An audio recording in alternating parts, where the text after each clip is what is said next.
বিসমিল্লাহির রহমানির রহিম।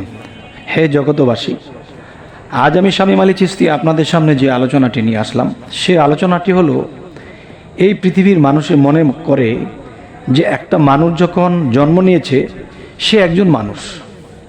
আসলে বাবা, সে একজন মানুষ নয়। আবার কেউ পৃথিবীর থেকে দেহত্যাগ করেছে, মারা গেছে, তখন বলতেছে একজন মানুষ মারা গেছে। এই কথাগুলো যদি আমরা বুঝতে চাই বা বুঝিয়ে বলতে চাই, তবে ওরকম বুঝনেওয়ালারও প্রয়োজন। যাই হোক, তবুও আল্লাহ যতটুকু তৌফিক দান করে অতটুকু বলবো, এবং যে যার যতটুকু আল্লাহ মেধা শক্তি দেয় তিনি অতটুকুই বুঝবেন।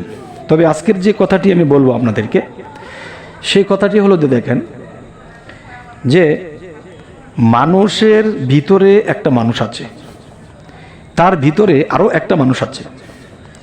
তাহলে তিনটা মানুষ কিন্তু একটা মানুষ নয়, আবার তিনে মিলে কিন্তু আবার একই হয়। তবে না বুঝলেই সংকট হয়। যেরকম সেই বিষয়টা আমি একটু বুঝিয়ে বলছি, যে মানুষের ভিতরে মানুষ, তার ভিতরে সাই একই রূপে পাই। যদি আমরা সাধন দেশে যাই, সাধন দেশে না গেলে শরীয়তের ইবাদত যখন করব, দেখব এই কথাটা কোনো দিকেই সত্য নাই। তবে আমি বলবো যে এই জগৎটা সাধকের জগৎ, সাধনার জগৎ। চর্মচোখে যদি আমার আত্মাকে দেখতে হয়, চর্মচোখে যদি আমার রুহুকে দেখতে হয়, তাহলে সেই দিব্যচক্ষু খোলার যে সাধনাগুলো আছে সেগুলো করে নিতে হবে।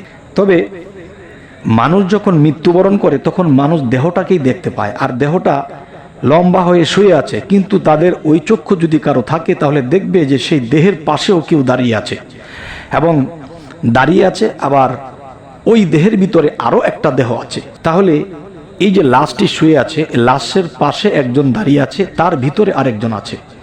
যখন এখান থেকে বিদায় নিয়ে চলে যাবে তখন আর পাবে না। তবে কি, একটা লাশ যখন দাফন কাফন করা হয় তখন সেখান থেকে আত্মাগুলো সরে যায়। যেমন আত্মা হিসেব করলে কিন্তু একজন মানুষের ভিতরে তিনজন বলছি ঠিকই, কিন্তু মূলত তারা পাঁচজন। পাঁচজন কিরকম? যেমন জীবাত্মা, পরমাত্মা, আত্মা রামেশ্বর, আত্মা রাম, বুধাত্মা, এই পঞ্চ আত্মা। এই পঞ্চ আত্মার কিন্তু পাঁচটা কালার আছে, কিন্তু রূপ একটাই।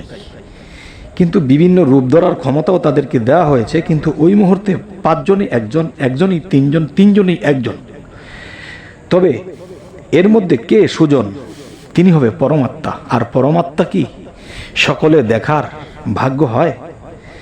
আচ্ছা, এখন যে কথাটি বলবো, মানুষ যতক্ষণ পর্যন্ত দাফন কাফন না হচ্ছে, কমপ্লিট না হচ্ছে, তখন সেই আত্মাগুলো আশেপাশেই থাকে। যখন দাফন কাফন কমপ্লিট হয় তখন তারা বিদায় নিয়ে চলে যায়। তবে এর মধ্যে কিছু রহস্য আছে, যে কিছু আত্মা আত্মহত্যা করে। আত্মহত্যা যে আত্মাগুলো, সেগুলো কিন্তু দুনিয়ার মধ্যেই ঘুরে, এবং যে আত্মাগুলো যে আল্লাহর পথের পথিক এবং আল্লাহর প্রেমিক, ওরকম আল্লাহর থেকে পাওয়ার পেয়েছে, তারা শূন্যে চলে যাবে। যে শূন্যর উপর পুণ্য দিয়ে যখন ছিল, আর পৃথিবীতে এসে যখন মানুষ কুকর্ম করে অপূর্ণ হলো, তখন তারা একটা শূন্য মাটিতেই থেকে যাবে, আরেকটা শূন্য উড়া দেবে, আরেকটা শূন্য মধ্যে ঘুরবে। মধ্যে ঘুরবে কোনটা? পৃথিবীতে সবচেয়ে হারামি আত্মা ছিল, সবচেয়ে খারাপ আত্মা ছিল, মানুষের ক্ষতি করত, মানুষের ভালো মন্দ কিছুই চাইতো না। তখন সেই আত্মাগুলো কি মধ্যেই ঘুরবে, ইল্লিন সিজ্জিন। যেমন ইল্লিন উপরে চলে যাবে একদল আত্মা, আরেক দল আত্মা মাটিতে বা জমিনেই থেকে যাবে, আরেকটি আত্মা না জমিনে না আকাশে, এই মধ্যস্তরে ঘুরতে থাকবে। এবং দেখবেন যে হঠাৎ করে কাউকে ভূতে ধরেছে। তার মানে এই ভূত কি, যে এই আত্মাটা এতই খারাপ ছিল যে এই আত্মাটা মৃত্যুর পরে কি হলো, তার ইল্লিন এবং সিজ্জিন, জমিনে এবং আসমানে কোনো জায়গায় তার জায়গা হয় না, তার ঠিকানা হয় না। তখন কি হলো?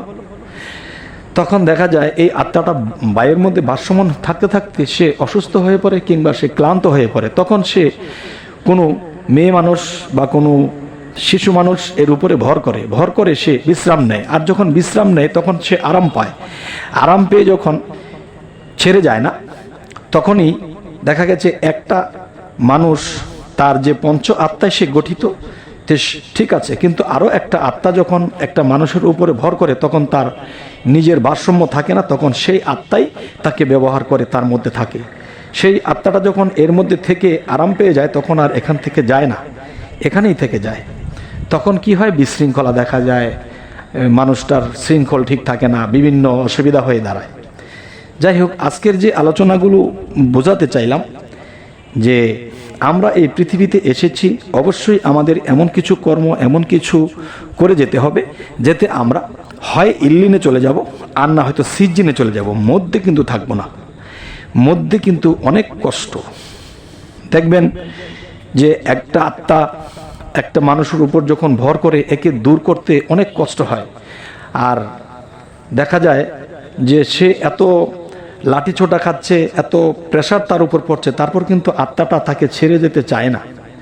কেননা সে এখানে এসে শান্তি পেয়েছে। যেমন আমি পৃথিবীতে মানব জন্মে এসেছি, মানুষ হয়ে আমি কথা বলতেছি, আপনারা মানুষ হয়ে শুনতেছেন।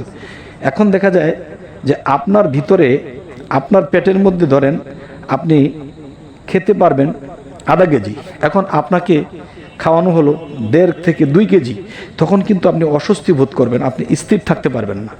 ঠিক পঞ্চ আত্মায় যখন একটা মানুষ ঠিক থাকে, তখন আরও কিছু আত্মা যখন একটা মানুষের মধ্যে প্রবেশ করে, তখন কিন্তু দেখা যায় সে তার ভারসাম্য হারিয়ে ফেলে, আবল তাবল বলতে থাকে। তখন অশান্তির সৃষ্টি হয় সেই মানুষটির, কিন্তু তার ভিতরে আত্মাটি ভারসমান হয়ে তাকে ব্যবহার করতেছে। তাকে ব্যবহার তার করতে হতো না, কারণ সে অভিশপ্ত, এবং এই অভিশপ্ত থেকে সে মুক্তি কোন দিন পায় তা আল্লাহর খাতায় লেখা আছে। তো হে জগতবাসী, আজকের এই আলোচনাটি আপনাদেরকে কি বোঝাতে চাইলাম, এবং আরও একটি কৌশল আমি দিয়ে দিই।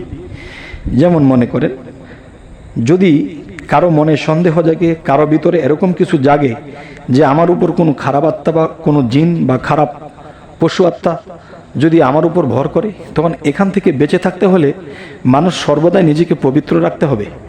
এবং দেখা গেছে আয়াতুল কুরসি 7 বার সকালে ঘুম থেকে উঠে পড়বেন, বুকে ফু দিবেন, এবং সন্ধ্যা যখন হবে তখন 7 বার আয়াতুল কুরসি পরে নিজের বুকে ফু দিবেন। তখন কি হবে?